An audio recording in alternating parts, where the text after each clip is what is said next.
So we've already looked at how the Gibbs function changes with pressure or temperature.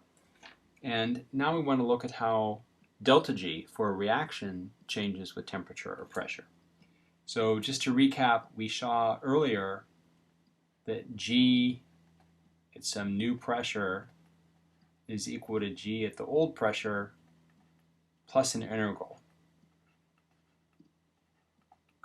integrating the volume from P1 to P2. And we saw something similar for temperature. That if we go from T1 to, if we go to T2 from T1,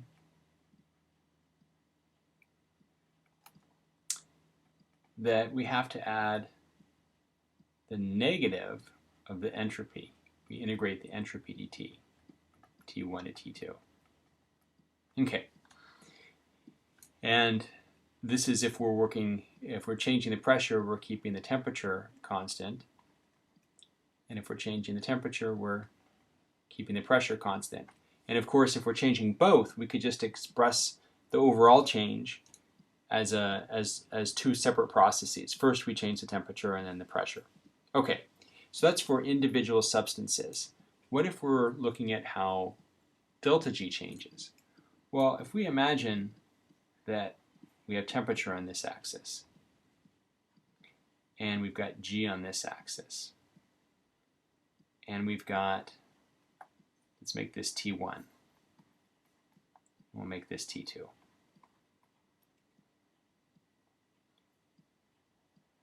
So this might be the G products, and this might be the G of reactants.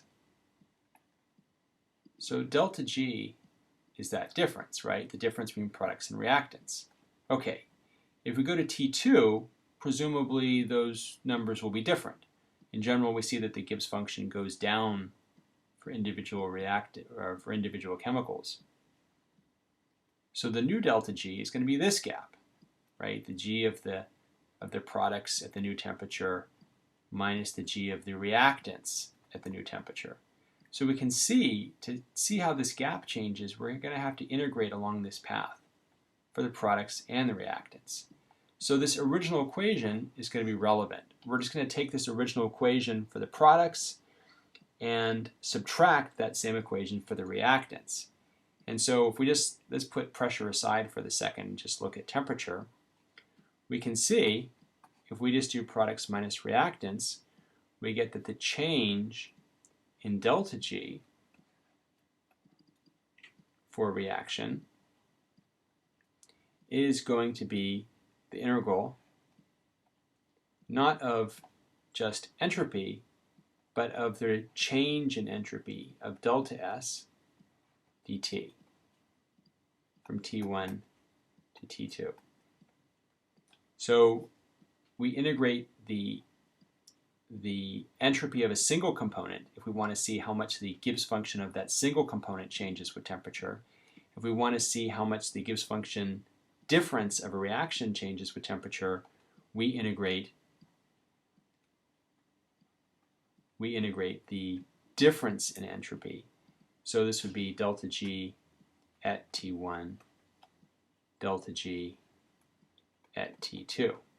So we can integrate from one temperature to another to get how much delta G changes. And the result from that is that we get delta G at T1, or I did it again, delta G at T2 is equal to delta G at T1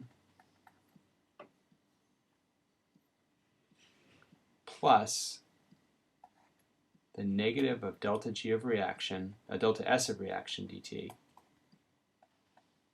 from T1 to T2. Now this integral is easy if we assume that delta S of reaction is constant. And remember, assuming that delta S is constant is a much smaller approximation than assuming that S itself is constant. And so we will often assume that this is constant and just pull this right outside the integral.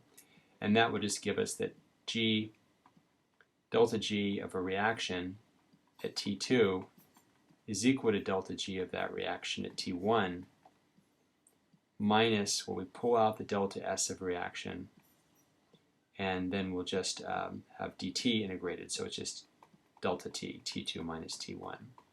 So this is the most common way we're going to, it's a very common approximation, because assuming delta S is constant, as I said, is not, at least for reasonable temperature changes, that's a pretty good approximation.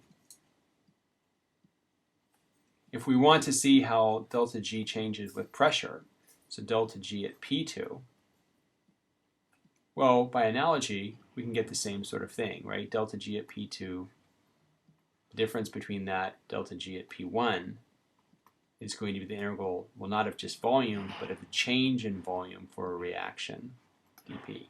So this is just to define, I haven't defined those deltas yet, so let's go ahead and define them.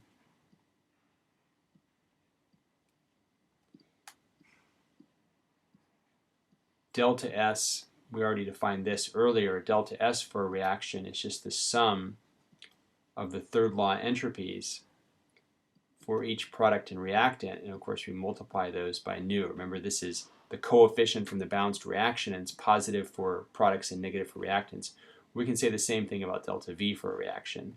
The delta V for a reaction is just going to be the sum of the molar volumes for products and reactants, right? So the molar volumes of products minus the molar volume of reactants, and we multiply everybody times its reaction coefficient from the balanced reaction. Okay, so we could plug that in over here, and if there's no gases involved, we would just assume that this is constant, and we would just pull it right outside, and then we would have the integral of dP. If there are gases involved, then we use the ideal gas law. So the result we get, how we do this integral, the details of that are going to depend on whether or not we have gases involved in the reaction. In any case, we're going to have to integrate this.